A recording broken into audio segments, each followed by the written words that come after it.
सागर की भैंसा ग्राम पंचायत से बड़ी संख्या में रहवासी सरपंच की कार्य प्रणाली से परेशान होकर अपनी शिकायत लेकर कलेक्ट्रेट पहुंचे और प्रशासन को एक लिखित आवेदन सौंप उनकी बस्ती में भी रहने वालों को बिजली, पानी, नाली, सड़क जैसी मूलभूत सुविधा मिले, इसकी गुहार लगाई। कलेक्ट्रेट पहुंचे रहवासियों के अनुसार वर्षों पूर्व यहां शिवजी के मंदिर के पास वाले क्षेत्र में उन्होंने भी यहां प्लॉट लेकर जिसका नियमानुसार वैधानिक तरीके से निर्माण किया।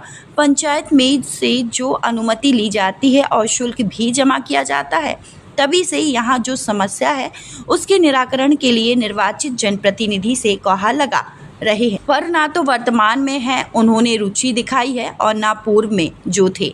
बिजली, पानी, सड़क जैसी मूलभूत सुविधा मुहैया कराना पंचायत का दायित्व है, पर सरपंच को तो यहाँ के रहवासियों की याद केवल चुनाव के वक्त ही आती है, उसके बाद कोई लेना देना नहीं और अवैध कॉलोनी है, यह बोल वह अपनी जिम्मेदारी से किनारा कर रहे।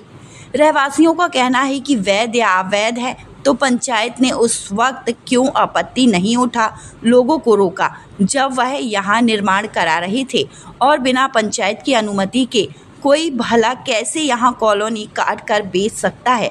यह साफ साफ बड़ी लापरवाही है जिसमें पंचायत की भूमिका से इनकार नहीं किया जा सकता।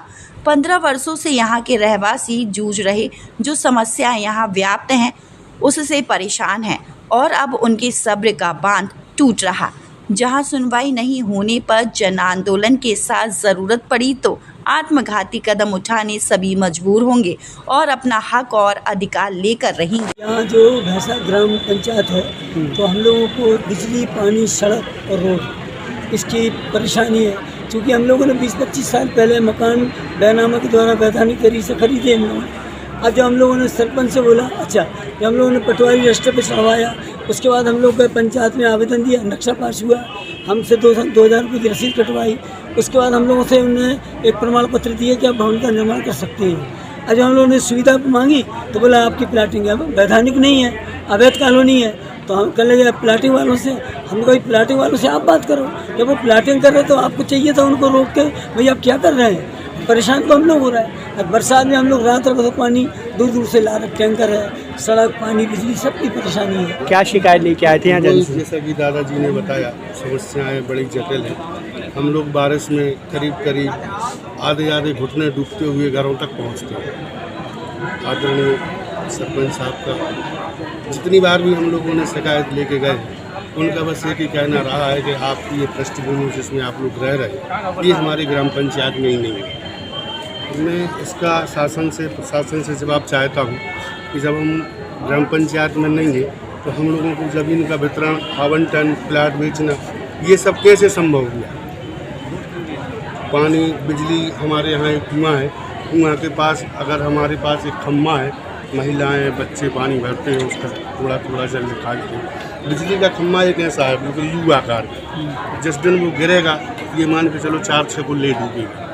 मैं शासन की तरफ ये नज़र आकर्षित कराना चाहता हूँ कि हम लोगों के यहाँ एक बार आओ, जनप्रतिनिधि हों, सरपंच हैं, कलेक्टर महोदय साहब हैं, एक बार एरिया में आके भ्रमण करो। गंदे नालियों का पानी इस कदर भरा हुआ है कि हम लोग रात को सो नहीं पाते। बिल्कुल वोट मांगने आते हैं, हम लोगों का जो संवैधानिक अधिकार है वोट देने का, उससे हम लोग पीछे नहीं हटते।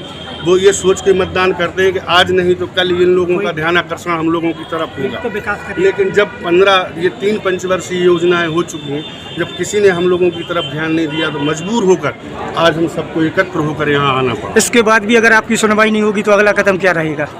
इनके विरुद्ध हम लोग कानूनी कार्रवाई करेंगे और अगर इसके बावजूद भी ध्यान आकर्षण नहीं हुआ, आत्मदाह का प्रयास करेंगे।